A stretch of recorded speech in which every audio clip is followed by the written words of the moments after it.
Yung po mga kaagapay, mga kapatid, no, nandito naman po tayo, nagbabalik naman po tayo kay ate, no, na kung saan po na talagang nung nakaraang video natin kay ate Nick, talagang kaawa-awa po talaga ang kanyang kalagayan.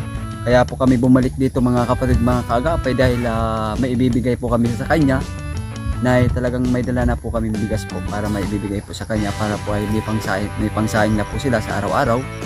At kahit talagang kaawa-awa nga naman talaga, kaya kami bumalik dito. Tara mga kaya kapatid, mga kaagapay, puntahan po natin sa atin.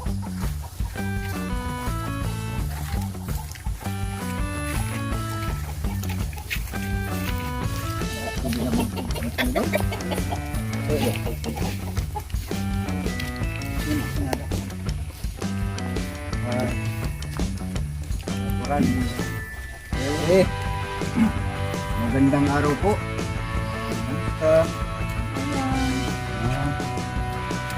Dito po ulit kami, te. Pwede ba tayo pumasok? Te? Sige kuya, Lord. Opo. Kamusta ate? Grabe yung ano dito ah. Grabe basa ng lugan nyo dito ate ah. Kaya di na anak. Grabe. Turok pa no, inang pa Sige. na kahit Okay lang po yun ah. Natulog kasi yung bahay namin no. Okay lang. Grabe yung mga kapatid, mga kaagapay, tingnan nyo po. Talagang basang-basa po. Akas kasi ng ulan dito kanina. Yan po. Talagang kaawa-awa nga naman talaga. Kamusta? Sa Kuragi? Ano bigyan ko doon? Pasensya na kawala kami ng pudan. Ay, sige lang te. Po mga kaagapay, mga kapatid. Grabe oh, basang-basa talaga oh. Grabe ate yung ano nyo. Kamusta ate? Sa maghapon? Pakita ka ate. Sige lang. Para mag-usap tayo ng masinsinan. Okay lang. Ginang kuya, pwede ba tama ng video? Bakit na hiya? Ha? Bakit na? Kaya ating para katulungan ka namin ng tuloy-tuloy tulong sa'yo. Para tuloy-tuloy ang tulong namin sa iyo, baka po may tumulong po ano? Kasi grabe naman talaga yung bahay nyo eh. Kailangan talaga may repair ito mga kapatid, mga kaagapay no? Sana po may tumulong po kay ate na i-repair po ang kanyang bahay. Talagang hindi na ito ate ah. Bumagyo. Paano kung bumagyo rito ate? Ilang beses na nagbago dito. Ganito pa din. Yan po mga kapatid. Tingnan na po. Tingnan nyo. Talagang Nak ko ba di ka dibe? kasi Kamusta? Sa Kuragi? Kumadi ka. nahiya po siya. Nahiya po mga agapay.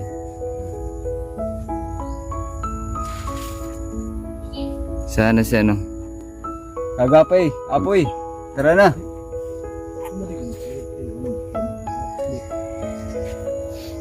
Ito mga kagapay. Ilang taon ka na? Ha? Mga kami kami. Kumain na kayo ate? Kumain na ba kayo? Matapos lang naman magka. Ano ulam nyo? Ha? Gulay la. Asa na yung binigay namin? Inano na namin. Ubus na po no? Kinain nyo, niluto nyo na? Kuragi. Naiya sa atin sa camera mga kaagapi, mga kapatid. Talagang hindi pa po talaga siya masyado sanay na humarap po sa ating camera. Pasensya na po kay inanisi kasanin taga din sa probinsya. Nagdako sa bukid. Agad sa niyang buhay namon. Hindi, okay. Wala namang problema yan ate sa mga ating Kasi mga te, viewers. Ang pinuntahan talaga namin dito, te, para matulungan ka, Walang problema bigyan yan. ng po ng pagkain sa pang-araw-araw. Di bali, hindi ka mahiya dapat kasi kahit ganito ang inyong sitwasyon, kailangan hindi ka mahiya sa ating mga minamahal na mga viewers kasi ano yan, naiintindihan nila ang inyong sitwasyon. Kaya tayo ay pantay-pantay lang po tayo, walang mahirap, walang mayaman.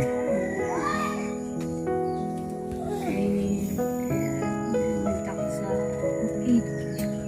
Medyo ano sa tao. Kasi Ayun po mga kapatid, mga kagabay, sabi niya, lumalaki daw siya sa bundok, kaya po ay nahiya siya sa mga tao. Kaya ayaw ni ate humarap sa camera, siguro nahiya pa siguro. Or kaya first time niya na humarap po sa ating camera. tama po kayo. Ayaw mo nyo ate, kung masasanay ka man, kung masanay ka man, talagang masanay ka yan. Hindi ka Hindi ka naman naman magpinto ng buhay mo. Hindi ka man ikwento ito yung buhay mo. Hindi ako. Para malaman namin na kung anong ang iyong nakaraan. Pwede mo bang ikwento sa amin natin ang bakit ng kawatak-watak ng iyong mga anak, pamilya? Kasi Tagalog ate pero para... kuya, masyadong personal naman yung tinatanong sa akin Ay, about my personal life sa family ko. okay lang. Para malaman namin. Kasi may mga bagay kasi na hindi dapat may mga bagay kasi na hindi dapat ipaliwanag Oo. kaya gano'n ang mga kaya gano'n na nangyari. Oo. Ayahin po natin sa ate, mga kapatid, mga kagapay kasi parang hindi pa nawawala sa isip natin ang mga nakaraan niya. Kaya hayaan na lang po natin. Yung mga display media natin, ang ganda. Oo. Ang ganda pa pala, Teo, nung una, Teo. Alina siya anak sa akong makurang. Pasensya na. Ito po mga kapatid, mga kagapay, ang mga kapatid, ang kanyang anak po na si Sakuragi. Yan po. Kumakain po sa mga kagapin ng kape. Kumakain lang po siya ng kape. Alam mo sila kayo, Beth? Nagkape lang kayo? Ayun po mga kapatid, mga kagapay. Yung almusal nila, kape lang. Talagang ang nakakasaklap nga naman talaga, nakakalungkot. Talagang hindi namin inaasahan ang pangyayari talaga. Almusal lang talaga, kape lang talaga ang kanilang inaalmusal.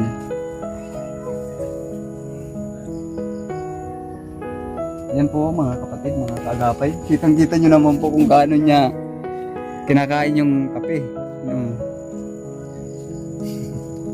Talagang kawawa talaga itong bata na ito.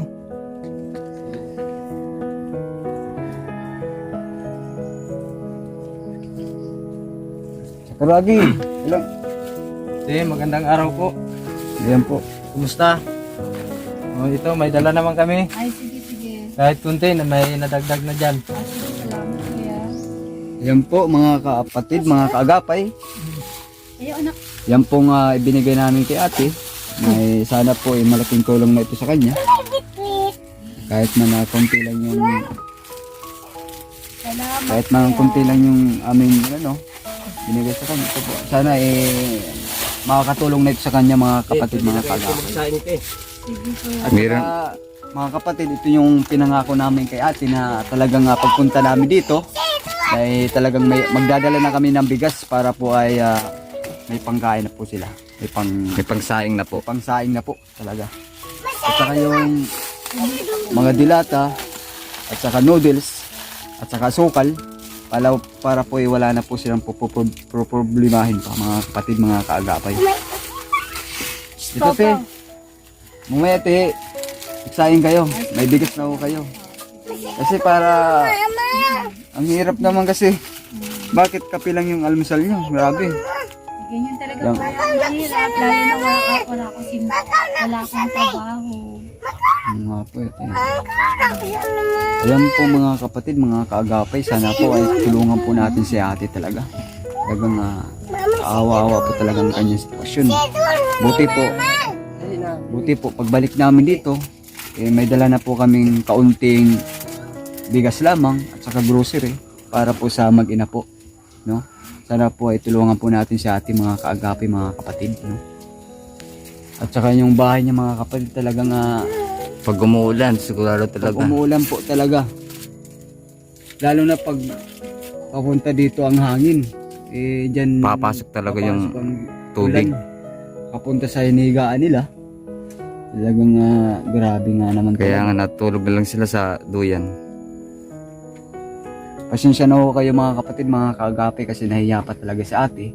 Siguro first time niya lang talaga na humarap sa camera, kaya medyo nahiya pa siya. Nahiya pa siya magsalita.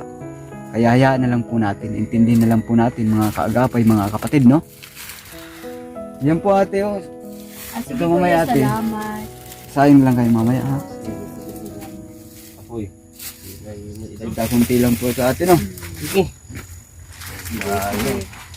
Yan po, mga kapatid, mga kaagapay. Pumunta ulit tayo kay ate na may dala na talaga tayong bigas. Para ini sa imo. At saka grocery, noodles, or kung ano-ano pong pangangailangan nila sa araw-araw po, mga kapatid, mga kaagapay. Oo, So- kawawa naman talaga ni Sakuragi, oh.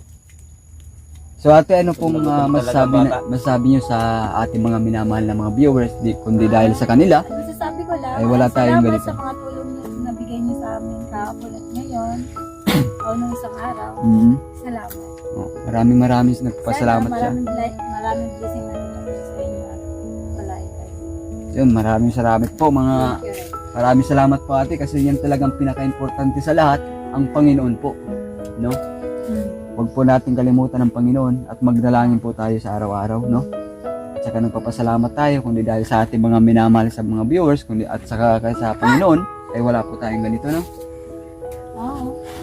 Maraming salamat po ate. So ayun po, mga kagapay, no? Hayaan na lang po natin kasi hindi po masyado sa atin na si ate nahiya pa talaga siya magsalita, no? So mga kapatid, mga kagapay, tingnan po natin ang palibot ng bahay ni ate, no?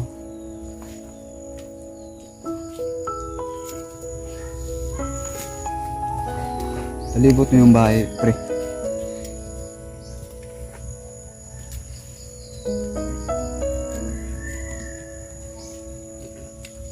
Ito lang po mga kagapay, yung dingding nila mga kagapay yun. Grabe mga kagapay, mga kakaawa talaga.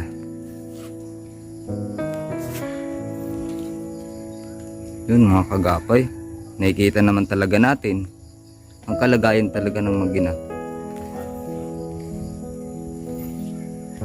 Yun.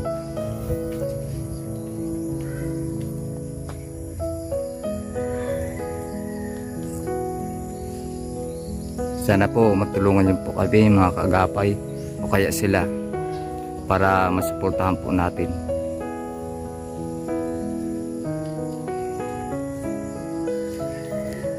So yun po mga kapatid, no? Sana po nagustuhan niyo itong ating pangalawang vlog kay ate or part 2. Sana po mga kaagapay, mga kapatid, no? Sa pagpunta muli natin dito, sana po hindi na po si ate mahiya pa humarap po sa camera, at saka sana makwentuhan o sana pwede na natin siyang makipagkwentuhan, mga kapatid, mga kaagapay, para po malaman natin kung ano po ang dahilan ng kanyang bakit nagkaganito ang kanyang buhay po, mga kapatid, mga kaagapay, at kung paano po bakit nagkawatak-watak ang kanyang mga anak. Kaya yan po ang ating alamin, mga kaagapay, mga kapatid, sa ating susunod na part 3 po. Sa susunod na part 3 kay Ate Nick, mga kaagapay, mga kapatid.